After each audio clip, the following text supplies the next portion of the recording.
Hey guys, welcome back. I am Jason. Quick update on Hurricane Helene relief work that's going on here in North Carolina. I am near a small town called Bulletin. What I've been doing is continuing to organize and get things squared away, just miscellaneous problem solving. Cleared some trees off of a lady's goat pasture today because her goats were gonna climb along the logs that were leaning across the fence and then escape. So she seemed to be pretty pleased with getting that fixed up. In just a little bit, we're going to be building a small little walking path, small little bridge across a pretty substantial river. About, actually, not quite this big, but similar in size to this, a little smaller than this. We're gonna be doing some sort of footpath because a lady, the only way she can get to her property is by wading the creek, and she's probably, I don't know, 60s, give or take, and the weather's getting cold, and it's probably not a good idea for her to be wading across a slippery, rocky, fast-flowing stream if we can help it. So we're just going to give her a little path, a makeshift bridge. That should be an interesting project. But yeah, so basically, the area still seems to have, from what I can tell, the areas that I've been, the area still seems to have all the supplies and materials and assistance and stuff that they need. It's mostly just cleanup stuff now and just build people's lives back. One of the things that I was working on yesterday, which is terribly boring but extremely helpful, is just some behind the scenes stuff, some making phone calls, setting up connections, because some people lost everything. They lost their entire house. Like, I talked to a guy yesterday, he had a 2-story building next to the river and the whole building is gone. Literally gone, and he barely made it out. His neighbors unfortunately did not survive. And so we're working with him. He's a simple guy, lives by himself for the most part, him and his 2 dogs, I guess. And he's looking for a place to live, and we're gonna try to hook him up with a small camper. At least he's borrowing a camper right now, but we wanna be able to give him a camper that could be his so he has a place to live. And the homes have been damaged in some shape or form from what I've seen. Either just basic roof damage, shingles blown off because of high winds, trees down, fences have been wrecked, tree damage everywhere, and that's a big part of what we've been doing. So that's basically, in a nutshell, what I've been running around doing the past couple days, and what I'm going to continue to do today, and hopefully head home and meet up with the guy that needs the camper on my way out of here today. This gentle flowing stream is not unlike all of the others in this area. Every little draw and valley has a stream like this flowing through it.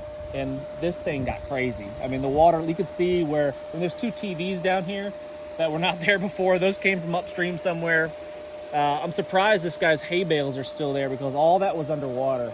That barn's still standing, which is incredible. I guess it's on the inside of the bend, and all of the force of the water was coming this way. So that's probably why it's still here. But this one actually doesn't look too terrible. It's not eroded like a lot of them are. One of the places that we just came from, the terrain was a lot steeper and just stuff is erased. If it was on there, if you had a bridge or something going across that, it is no longer there. But yeah, this water is contaminated with all kinds of stuff. I mean, all the septic tanks and stuff that are upstream of here that could possibly be contaminating this.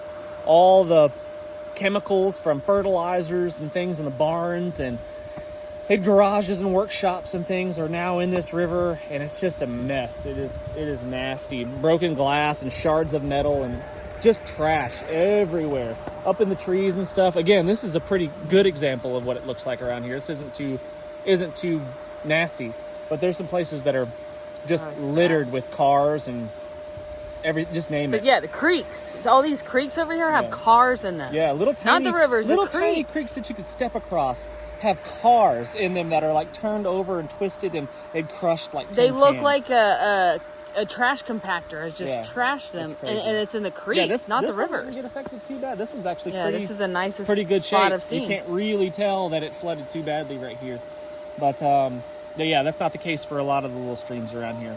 So as inviting as a lot of these look, unfortunately, I would say for a year, 2 years, like the Tow River, are people going to be able to really go and enjoy them like they once did?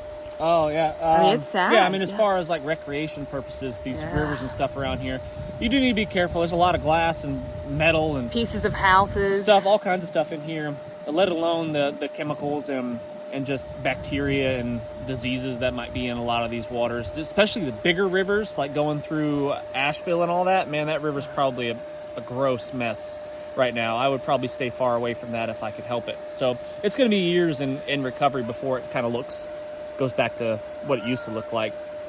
So we shall see. Communications is an issue still here. Well, it's an issue here all the time, especially where I live.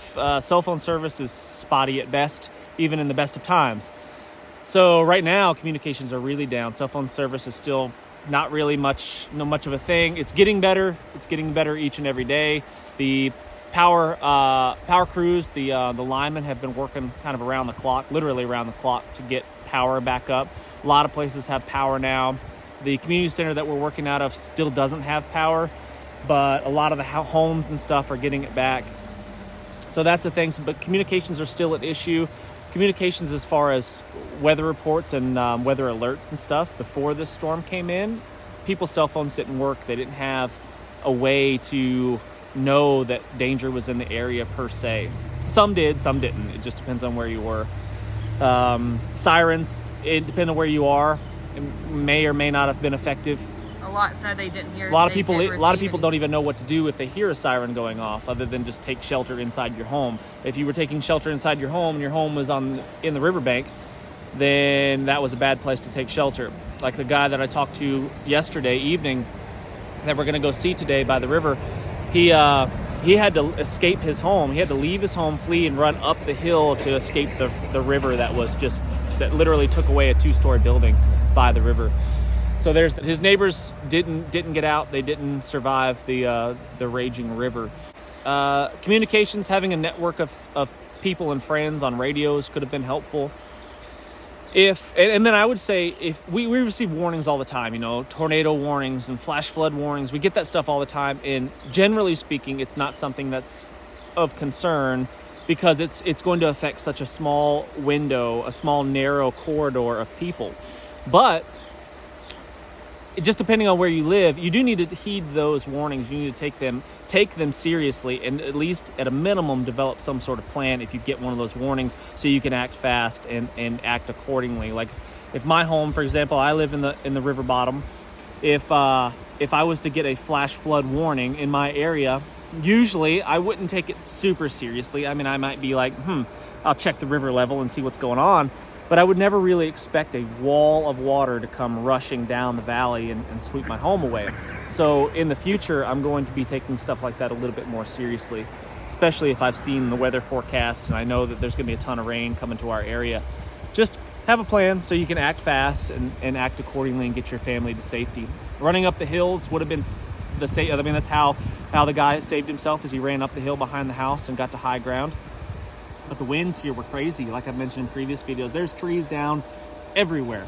And we just drove through this ridge back here that we just drove through. It looks like they clear cut it. I mean, every single tree is down, minus a few.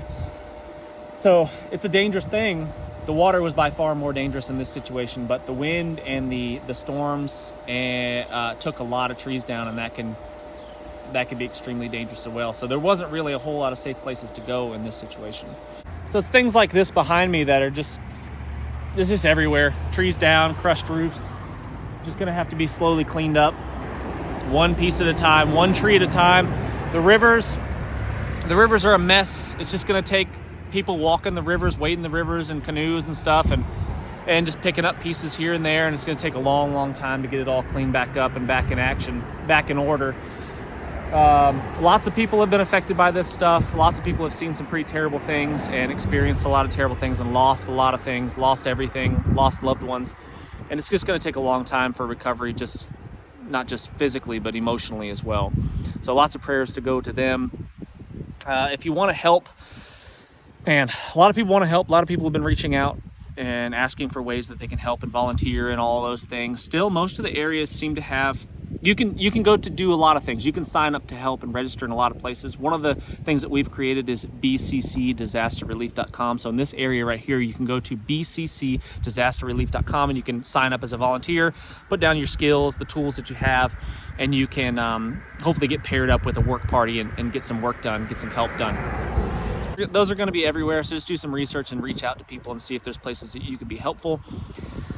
Aside from that, donations, Samaritan's Purse, the U.S. Men's Academy, which is the nonprofit that I'm working with, are all good ones to donate to. And we are working, like right now, the U.S. Men's Academy is working on taking the donations that people have sent to us, and we're working on the best placement for those funds. Like, for example, we purchased some Starlinks, and we were able to give those out to people that just have zero communications at the moment, because there weren't enough generator power, and there's nothing, so they can't talk to their families and that kind of stuff. So worked on that. We're working on buying some campers for some people to at least give them some temporary housing until they have a more permanent solution. In some situations, kind of what we're looking for is people that have just been left completely homeless, and now they're staying with friends or family, and we're really looking for those people, basically. So if you have any leads on that, you can let us know.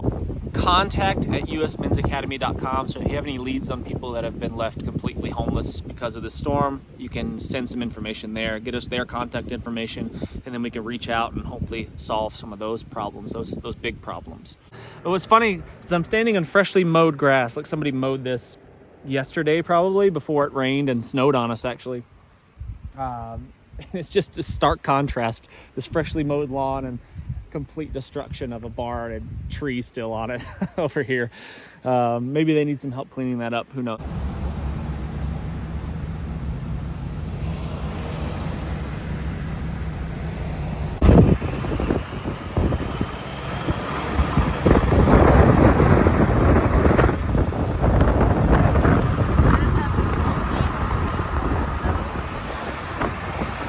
Yeah, so we just had a landslide right there, and we drove through here, a couple hours ago. That just happened. So a lot of these banks, these hillsides, these steep hillsides on the sides of the roads, or even on the lower side here going down to the creek where it's been undercut underneath the roads, not very stable in a lot of situations. It's not very stable, so it's not quite over yet. The disaster from the storm is not quite over. I mean, some of these big hillsides could just keep going. And with all the rain, we got a bunch of rain yesterday, snow up on top of the mountains. It's not quite done yet. Thanks for watching, guys. I really do appreciate it. Thumbs up, subscribe, all the things, all the clicking is really, really helpful. And please donate, send some money to those donation centers that I mentioned, and we can get that stuff sent out and get it to good use. Thanks, guys.